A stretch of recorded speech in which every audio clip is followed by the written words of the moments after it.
Hi friends. నిన్న మనం చూసాం కదా ఓషన్ ఎలా క్లీన్ చేయాలి రోబోట్‌తో అది ఇది అని చెప్పేసి మనం ఈ వీఎక్స్ కోడ్ వాడుకుంటూ కోడ్ రాసాం. సో ఈరోజు ఏం చేద్దామంటే సో మనం ఈ రోబోట్‌తో ఎలా ఒక షేప్స్‌ని డ్రా చేయాలి.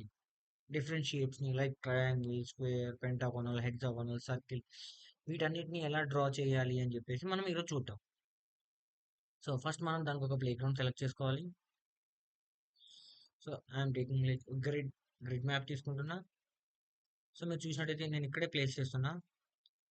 సో నాకు ఒక 200 మీటర్స్ లెంత్ తీసుకుంటున్నా లైక్ రోబోట్ ముందుకి కదలడం కోసం.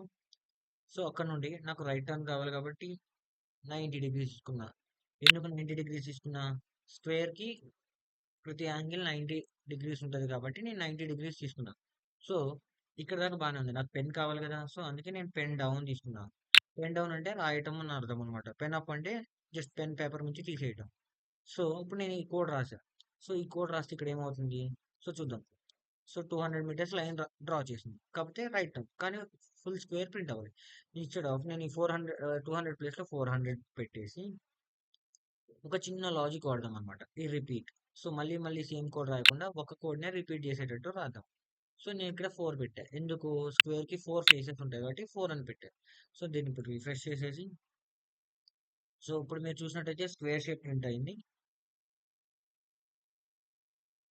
ఓకే. సో దీనిపైన మనం ట్రయాంగిల్‌ని ప్రింట్ చేద్దాం. లైక్ ట్రయాంగిల్ గాని, సర్కిల్ గాని ప్రింట్ చేద్దాం. లేదా దాని పక్కన ప్రింట్ చేద్దాం. సో దాని పక్కకు ప్రింట్ అవ్వాలంటే సో ఏం చేయాలి? ఫస్ట్ అక్కడి నుంచి రోబోట్‌ని డైరెక్షన్ మార్చాలి. So turn to left. మనం లెఫ్ట్‌కి డైరెక్షన్‌ని మార్చుదాం. మార్చిన తర్వాత సో ఇది 400 కాబట్టి ఇంకొక 600 డైరెక్షన్ ముందుకు ఫార్వర్డ్ చేద్దాం రోబోట్‌ని. సో ఇక్కడ ఫార్వర్డ్ ఆఫ్ 600 అని పెడుతున్నా. సో 600 పెట్టేసా కదా! సో 600 పెట్టిన తర్వాత ఏమవుతదో చూద్దాం ఇక్కడ. సో ఇది స్క్వేర్ ప్రింట్ అయిన తర్వాత ఈ రోబోట్ అనేది ఆ స్క్వేర్ ఎండింగ్ పాయింట్ నుంచి సో మనకి ఆ యాంగిల్లో మూవ్ అవుతుంది అనమాట. సో లెఫ్ట్ అనేసరికి అటు మూవ్ అయింది. సో మనం ఇక్కడ సో రైట్ పెడదాం. సో రైట్ అంటే మనకి బ్యాక్ యాంగిల్లోకి వచ్చేస్తుంది. సో మీరు చూసినట్టయితే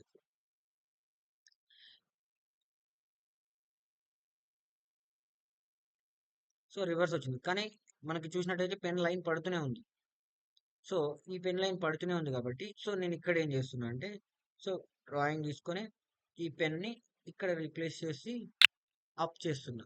సో పెన్ అప్ అయిపోయింది. సో ఇక్కడ నుంచి 400 మీటర్స్ అయిపోయింది. So now we want to take triangle. Same repeat look తీసుకుందాం. ట్రయాంగిల్ కి 3 ఫేసెస్ కాబట్టి సో 3 పెడదాం. సో నెక్స్ట్ ఇక ఏం తీసుకోవాలి? So turn right. So instead of turn right I'm taking 10 left.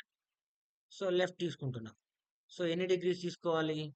So triangle తీసుకుంటే 120 డిగ్రీస్ అనమాట ట్రయాంగిల్. ఓకేనా? So same move forward for 400 meters అని చెప్పేసి నేను అనుకుంటున్నా. 400 మీటర్స్ పెడుతున్నా. సో ఇక్కడ ఆల్రెడీ పెన్ అప్ పెట్టాం కదా, మళ్ళీ పెన్ డౌన్ పెట్టుకోవాలన్నమాట మనకి పెన్ మాకు కావాలంటే. ఓకేనా? పెన్ డౌన్ పెట్టేశారు. సో ఇప్పుడు దీన్ని రిఫ్రెష్ చేసి చూస్తే మనకి ఇప్పుడు స్క్వేర్ ప్రింట్ అవుతుంది. అండ్ ఆల్సో అది అయిపోయిన తర్వాత ట్రయాంగిల్ కూడా ప్రింట్ అవుతుంది అనమాట. చూద్దాం ఏం ఇష్యూ వస్తుంది అనేది. సో మనకి ట్రయాంగిల్ ప్రింట్ అయింది. ఓకేనా? సో ఈ ట్రయాంగిల్ అయిపోయిన తర్వాత ఒక సర్కిల్.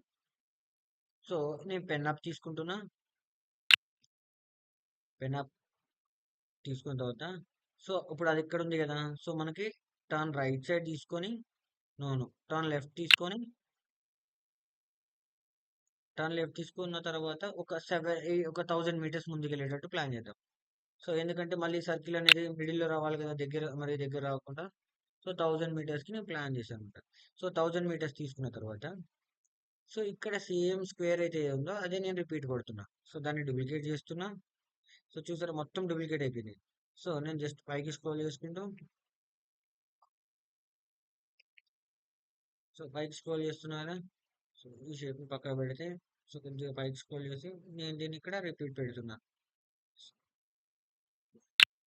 సో సార్ మీరు అనుకోవచ్చు, సార్ ఇప్పుడు దాకా మీరు స్క్వేర్కి వైట్కి డిగ్రీస్ ఉన్నాయి, మరి సర్కిల్కి డిగ్రీస్ ఉండదు కదా సార్ అంటే దాట్స్ ఇట్. దాని లోపల కూడా 360 డిగ్రీస్ ఉంటాయి. ఇప్పుడు మనం 360 కాబట్టి ఇక్కడ 360 పెట్టుకొని ఇక్కడ 1 పెట్టుకోవచ్చు. సో మరి అంత పెద్ద క్యాలిక్యులేషన్ ఎందుకంటే అక్కడ 36 ఇక్కడ 10 పెడుతున్నా. టోటల్ వచ్చేసరికి 36 ఇంటూ 10 అంటే 360 అనమాట. సో ఇక్కడ నేను జస్ట్ 50 ఇస్తున్నా ఆర్ 70. సో 70 అయితే పెద్దగా అవుతుంది అనుకుంటా. So it will go for 60. So 60 ఇస్తున్నా. సో కోడ్ రిఫ్రెష్ చేసి చూద్దాం ఇప్పుడు. ఇప్పుడు 3 షేప్స్ మనకి ట్రయాంగిల్, స్క్వేర్ అండ్ సర్కిల్ అనేది ప్రింట్ అవ్వాలి. ఇప్పుడు మీరు చూసినట్టయితే ట్రయాంగిల్ అయిపోయింది. మన సెకండ్ ఛాలెంజ్ ఏంది? ట్రయాంగిల్. ఇప్పుడు స్క్వేర్ అయిపోయింది కాబట్టి సెకండ్ ఛాలెంజ్ వచ్చేసరికి ట్రయాంగిల్. ఇప్పుడు ట్రయాంగిల్ కూడా అయిపోయింది. ఇప్పుడు నెక్స్ట్ మన థర్డ్ ఛాలెంజ్ వచ్చేసరికి సర్కిల్. సర్కిల్ ప్రింట్ అవ్వాలన్నమాట. సో చూద్దాం ఇప్పుడు సర్కిల్ షేప్ వస్తుందా మరి ఇంకే షేప్ వస్తుందా అనేది మనం చెక్ చేస్తున్నాం. సో మీరు చూసినట్టయితే ఇప్పుడు ప్రస్తుతానికైతే సెమీ సర్కిల్ వరకు ప్రింట్ చేసింది. మిగిలిన సెమీ సర్కిల్ అనేది కరెక్ట్‌గా డ్రా చేస్తదా లేదా అనేది చెక్ చేద్దాం. యాహ్! మీరు చూసినట్టయితే ఎగ్జాక్ట్‌గా సర్కిల్ షేప్ డ్రా చేసింది. డ్రా అయిపోగానే అక్కడితో స్టాప్ అయిపోయింది. సో మీరు చూసారు కదా! ఈరోజు ఎలా కోడ్ రాయాలి, ఏంటి, ఎలా షేప్స్ పెన్ ఎలా యూజ్ చేయాలి, ఎలా షేప్స్ డ్రా చేయాలి అని చెప్పేసి. సో సింపుల్‌గా మీకేమైనా డౌట్స్ ఉంటే జస్ట్ కామెంట్ బాక్స్ క్లిక్ చేయండి. కామెంట్ చేయండి. సో నెక్స్ట్ వీడియో నేను అప్‌లోడ్ చేస్తా దానికి సంబంధించింది. So any doubt you can comment me in the comment box. Thank you.